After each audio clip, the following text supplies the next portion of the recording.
I wanted to show you a little trick that one of our site supers, Nick, uses to get very smooth concrete finish on a foundation wall. Especially in an area like this will be a walkway later, though it's quite a visible piece of concrete.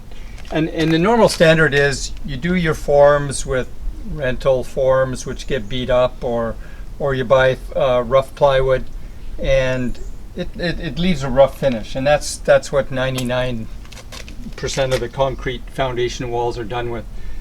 What we've done here on this section that's above ground is for that section we use a paper backed plywood, so it gives a very, very smooth finish. It's almost like a troweled finish on there. It's so smooth, it's not rough at all, and it's just an aesthetic thing, and it looks good. It's it takes a little bit more work, but not that much, and it's a great way to get a good finish on concrete.